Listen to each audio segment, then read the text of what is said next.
Hey guys, and welcome to today's great chess game featuring an epic queen sacrifice by one of the very best players in the world, Anish Giri, who here was playing with the black pieces against Abhijit Gupta in the Chess Super League 2021 Rapid Team Tournament that was run by Chess-Base India, if I remember correctly.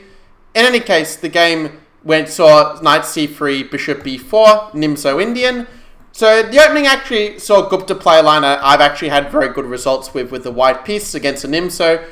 And that is to play not like bishop d3 or knight e2, but to play the move bishop to d2.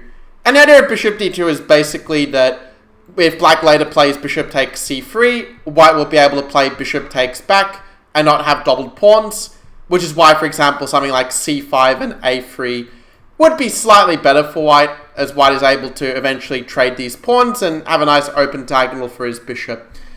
So the move b6 that Giri played as a main line, switching for a more Queen's Indian kind of approach with the queenside fianchetto.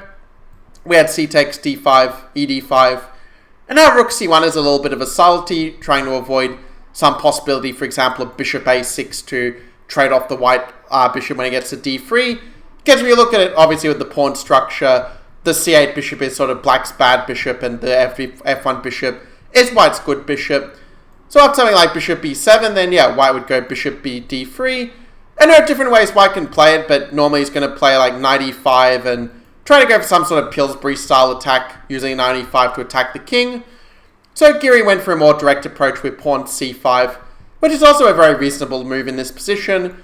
And after bishop to e2, this might seem less natural than playing bishop to d3, but bishop d3 here would run into c4 with a tempo, and then black would have a very strong grip over that e4 square, kind of like in a Rogozin, where the bishop also goes to b4 there, by the way.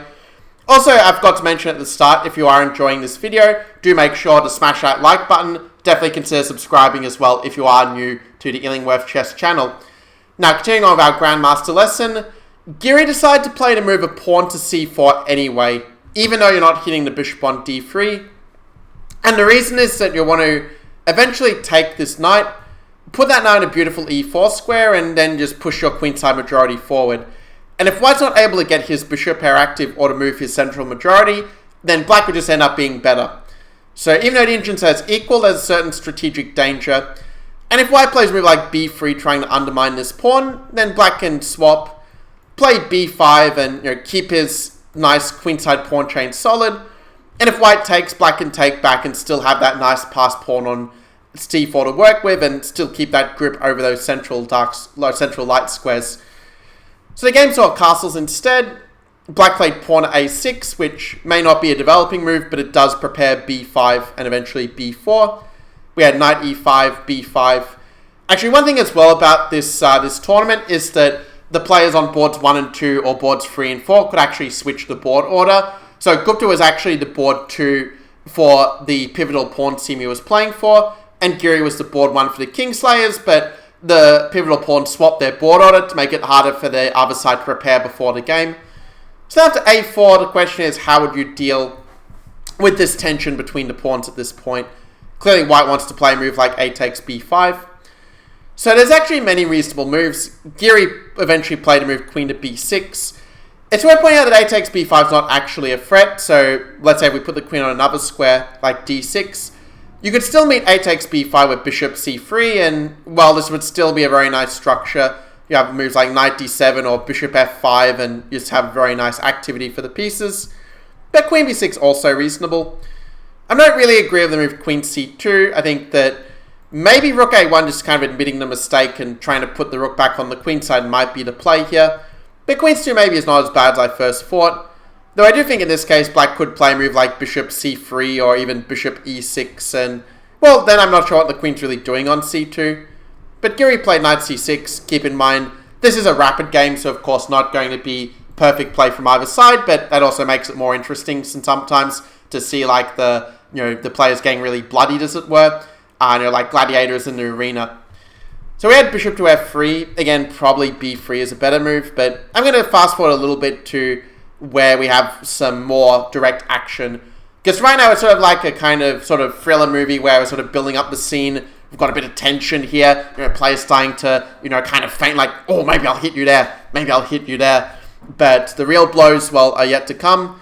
But for now, we can say that Giri, after rook a b8, takes, has so far managed to outplay his lower rated opponent. Of course, Gupta being rated 2628, but Giri rated 2774 FIDE.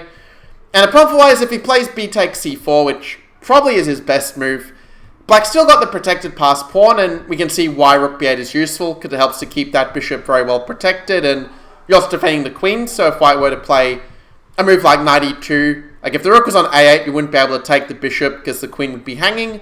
But here you can take, or you can even play bishop d6, and in this ending, I mean, Black is going to put the rook on b2.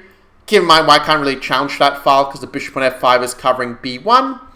And so on that basis, Black just has a very nice advantage because of the passer and having more active pieces.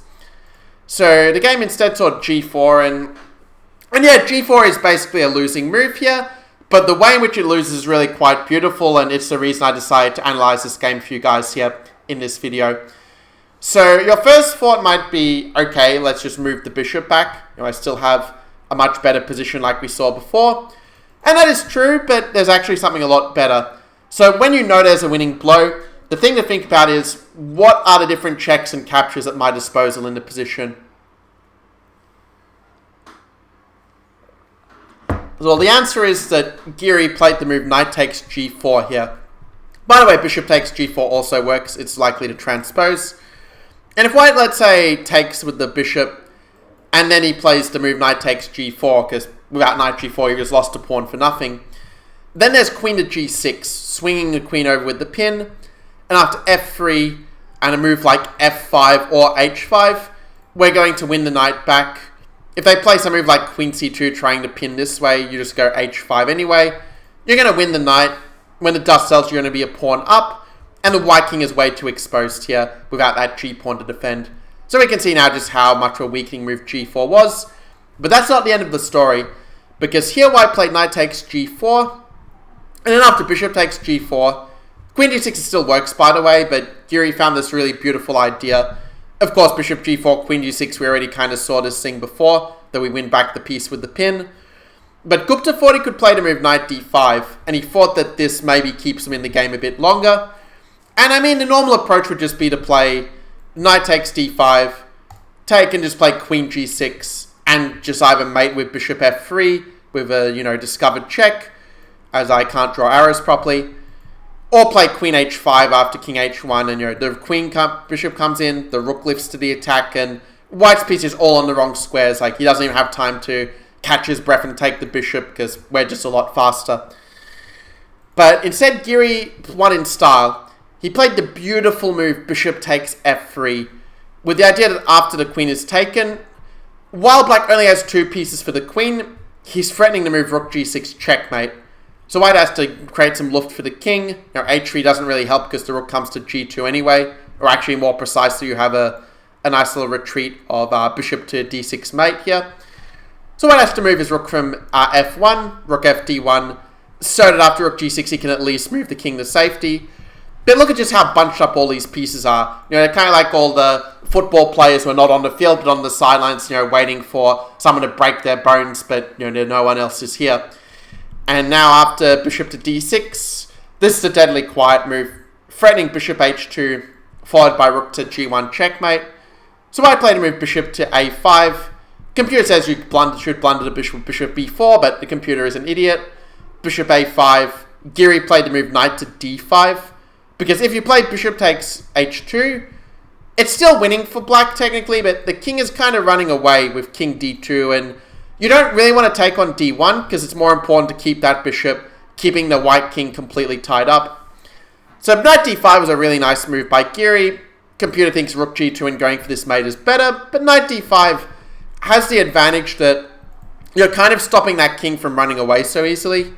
Let's say if White plays rook c1 and tries to take c4 and takes the pawn, then we have bishop h2, and the point is that we have rook g1, and because that rook is no longer defending this rook, we can simply take it for free, and well, knight, rook and bishop is way better than the queen. Like, it's night and day, the difference.